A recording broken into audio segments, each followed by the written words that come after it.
मैं अंजलि यादव आप सभी को हाथ जोड़कर प्रणाम करती हूँ। जैसे कि आप सभी लोग जानते हैं कि हर भगवान की पूजा और आराधना अलग अलग तरीकों में किया जाता है।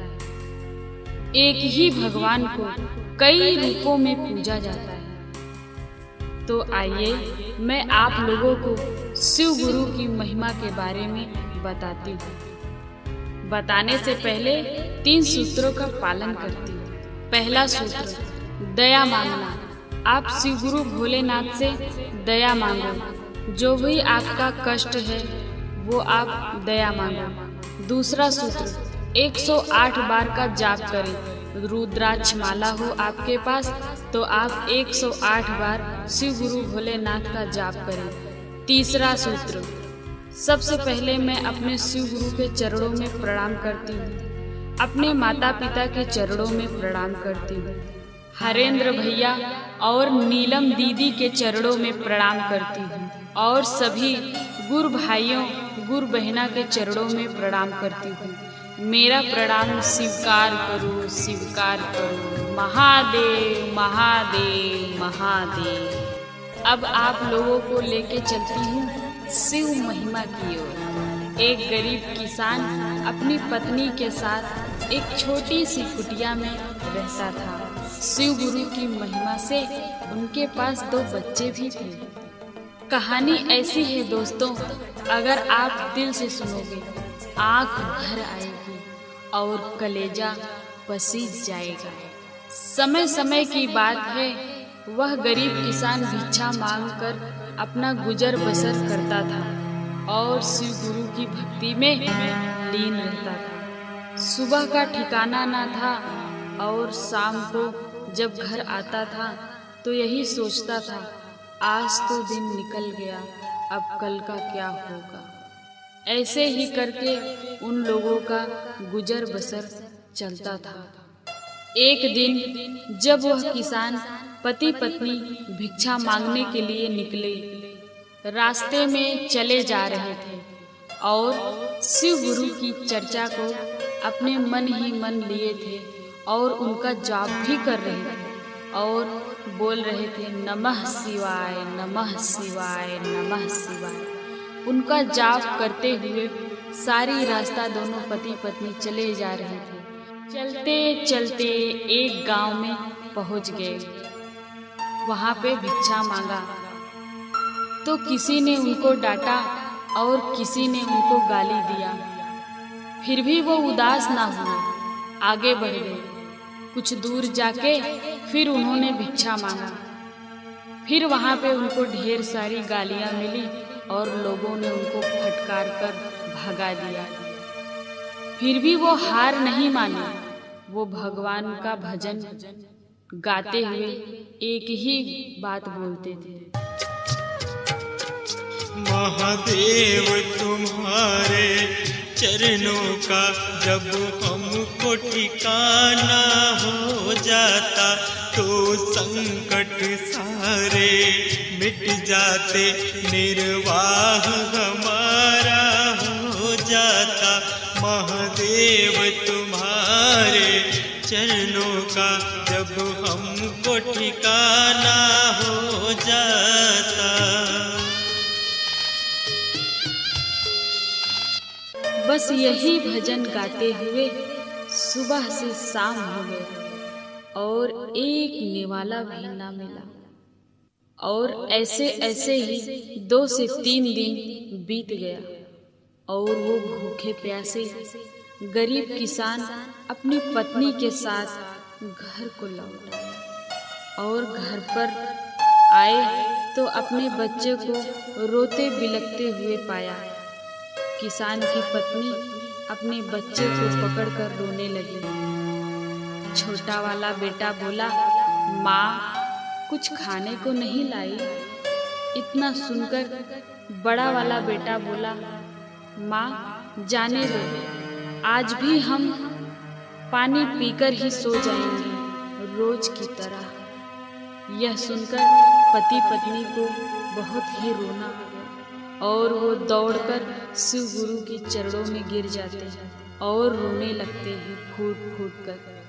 और किसान की पत्नी यही बोलती है, क्या भगवान, आप मेरी कितनी परीक्षा लोगे? मेरे छोटे छोटे 2 बच्चे हैं, मैं उनको क्या खिलाऊं और क्या खाऊं? अब आप ही बता दो कि हम क्या करें। यह कहते हुए वो दोनों जोर जोर भगवान के चरणों में रो रहे थे। तभी अचानक उनकी कुटिया के बाहर एक जोगी बाबा आवाज दिए, भिक्षा दे दो बेटी। यह आवाज उनके कानों में सुनाई दिया और वो दोनों दौड़कर बाहर आए। बाबा को देखते ही उनके चरणों पे गिर पड़े और फूट फूट कर रोने लगे। और बस उनके मुंह से एक ही बात निकल गया, या प्रभु कैसा वक्त आया है, या प्रभु कैसा वक्त आया है। जीवन भी कैसा खेल खेला है। जिंदगी तो पहले से ही डूब चुकी थी मझधार में। जिंदगी तो पहले से ही डूब चुकी थी मझधार में। अब एक ऐसा तूफान आया है, अब एक ऐसा तूफान आया है। उनकी दुखदाई बातें सुनकर जोगी बाबा बोल उठे, उठ जाओ मेरे बच्चों, मत रो, भगवान पे भरोसा रखो, हौसला रखो, सब पूरा होगा। यह कहकर बाबा अपनी झोली में हाथ डाले और एक कटोरी चावल निकालकर किसान की पत्नी को दे दिए और देते हुए बोले, लो बेटी, इस चावल को बनाकर अपने बच्चों को खिला दो और तुम लोग भी खा लो। यह कहकर बाबा आशीर्वाद देते हुए आगे बढ़ने लगे। तभी किसान की पत्नी बोली, रुको बाबा, आप कहाँ जा रहे हैं? आप यहाँ तक आए हो तो हमारे यहाँ एक गिलास पानी तो पीकर जाओ। आओ बाबा बैठो। और एक गिलास पानी देती है और अपने घर के अंदर चली जाती है। और जो बाबा ने चावल दिया था उस चावल को बनाती है, प्रेम पूर्वक बनाती है और बनाकर लाती है। सोचिए जरा, वो चावल बनाकर लाती है, अपने घर में किसी को नहीं देती, यहाँ तक कि अपने 2 छोटे छोटे बच्चों को भी नहीं देती। वह सबसे पहले बना हुआ चावल बाबा को देती है और बाबा को परोसते हुए बोलती है, लो बाबा, ग्रहण करो। यह देखकर बाबा चकित रह जाते हैं। अरे बेटी, ये तो मैंने तुम्हारे छोटे छोटे बच्चों को खाने के लिए दिया था। पहले अपने बच्चों को खिलाओ और तुम लोग भी खाओ, फिर मैं खा लूँगा। फिर किसान की पत्नी बोलती है, नहीं बाबा, आप हमारे कुटिया में आए, इससे बढ़कर हमारे लिए सौभाग्य की बात क्या होगी। आप भी दिन भर मांगते हैं तो रात को भोजन करते हैं, हम भी दिन भर मांगते हैं तो रात को 2 वक्त की रोटी नसीब होती है। तो बाबा, पहले आप ग्रहण करिए, फिर हम खाएंगे और हमारे बच्चे खाएंगे। यह सुनकर बाबा का दिल तार तार हो गया, बाबा का कलेजा पसीज गया। बाबा अंदर ही अंदर अत्यंत खुश हो गए, इतने प्रसन्न हो गए। तब वो जोगी बाबा अपने असली रूप में आ गए। और दोस्तों, वो बाबा कोई और नहीं, शिव गुरु भोलेनाथ थे। बताओ बेटी, तुम्हें क्या चाहिए? तुम्हारी भक्ति से मैं बेहद खुश हूँ, तुम्हें जो मांगना है मांगो। यह देखकर किसान और किसान की पत्नी चौंक जाते हैं और जाकर शिव गुरु के चरणों में गिर जाते हैं और फूट फूट कर रोने लगते हैं। फिर वो बोलते हैं, हे भगवान, मुझे कुछ नहीं चाहिए, मुझे सिर्फ आपका आशीर्वाद और आपकी चरणों में रहना है। मुझे सिर्फ मेरे बच्चों के लिए कुछ अन्न चाहिए और तन पे कुछ वस्त्र चाहिए, इसके सिवा मुझे कुछ नहीं चाहिए। इतना जब वो लोग कहकर भगवान की चरणों में प्रणाम करने लगते हैं, तभी शिव गुरु भोलेनाथ जी बोलते हैं, तथास्तु बच्चे। यह कहकर वो चले जाते हैं। कुछ ही देर में जब किसान और किसान की पत्नी सर उठाकर देखते हैं तो वो एक महल में पाए अपने आप को। और वो महल में देखकर चौंक गए और बोले, अरे हम कहाँ आ गए? हमारा घर तो एक कुटिया था, ये हम किस जगह पे आ गए? फिर उन्होंने जब पीछे मुड़कर देखा, उनके दोनों बच्चे चांदी की कटोरी में दूध और चावल खा रहे।